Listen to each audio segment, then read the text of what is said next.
All right, what's up, guys? Thanks for stopping by my channel. My name is John, and today I'm going to talk quickly about how I got my first job with Netflix. So, just want to start off by saying I can't talk too many details about this because this series still hasn't been released yet, and I signed a non-disclosure form, so I can't really talk about what it was. But if you do some research, I'm from Rochester, New York, and this is pretty much the only Netflix set that came into town. You can do a little Googling and I'm sure you can figure it out. For the first couple years I was doing video production, I was pretty much just taking any job that came my way. Whether it was free, paid, maybe somebody was even just buying me lunch. I pretty much just said yes to anything that involved people who had experience and had connections in the video production industry. So this is honestly the biggest thing you can do to expand your network, is just say yes to shoots, even if you're not really getting paid much, or you even just break even with your travel expenses. So when I was first getting into this, a friend of mine, Jeff, linked me up with somebody who had been doing video production for a long time in the Rochester area, a guy named Bob.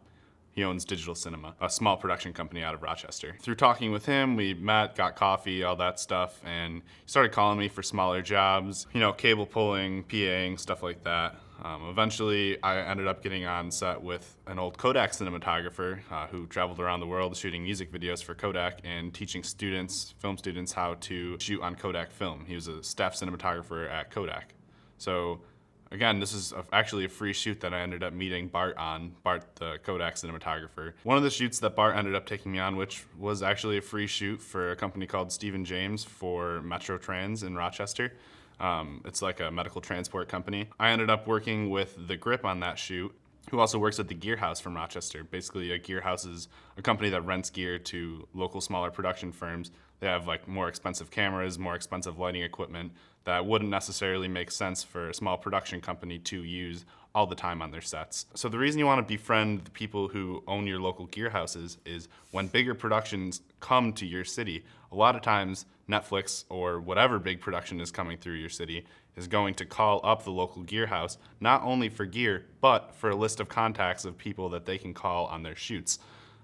So I've been on shoots with Comedy Central, with a bunch of big names that have come in through Rochester, all because I met people at my local rental house. So on that medical shoot that I was on and started talking to the guy from Gearhead, he mentioned to me that there might be a Netflix production coming to town. When he described the production to me, I was extremely interested and basically said any way that he could possibly get me on the set, I would do it, whether it was a PA or something else. He ended up giving me a call a few weeks later, asking me to come down and check out the set. The job that he offered me was a special effects lighting assistant. So basically the set that I was on involved fixing a lot of special effects lights. There was lights that were basically obstacles for different things maneuvering around, and in the process of the maneuvering around the obstacles, a lot of them would get broken or fall down, and basically my job, along with a crew of other special effects lighting assistants, was to go out and fix those lights. Not the most glamorous job, honestly, and I worked extremely long hours,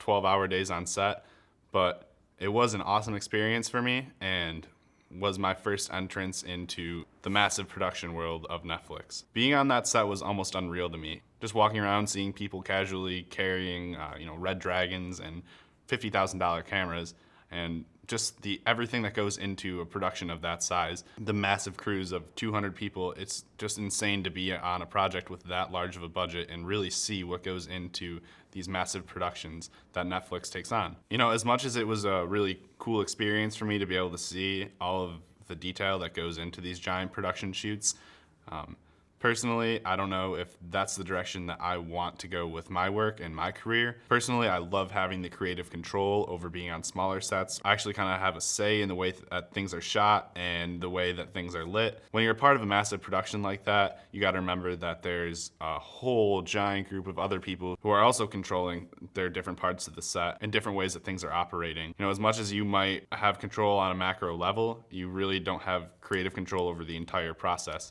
which is something that I really take pride in, and I love making work that's my own. I think personally with my career, I want to focus on smaller sets, and everybody involved in the set really, really cares and puts a lot of effort into the outcome of the production. Even at a DP level on one of those sets, you really don't have that much control over the overall look of the production and how things are run in general. If they come back to town for another season of the project that I worked on, I would probably go back to it. It was definitely a cool experience. It's just not personally something that I want to do for the rest of my life or devote my career to traveling around following these bigger productions. I really enjoy the creative control of small sets. Yeah, so that kind of wraps up my story of how I got my first job with Netflix. In conclusion, get on as many shoots as you can that you know are going to provide you connections in the video production industry.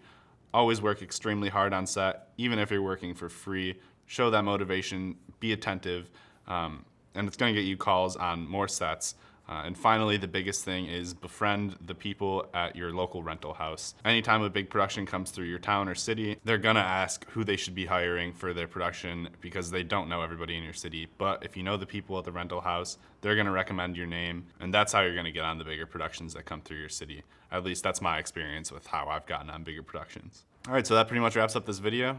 Appreciate it if you guys hung around this long, and yeah, thanks for watching. Later.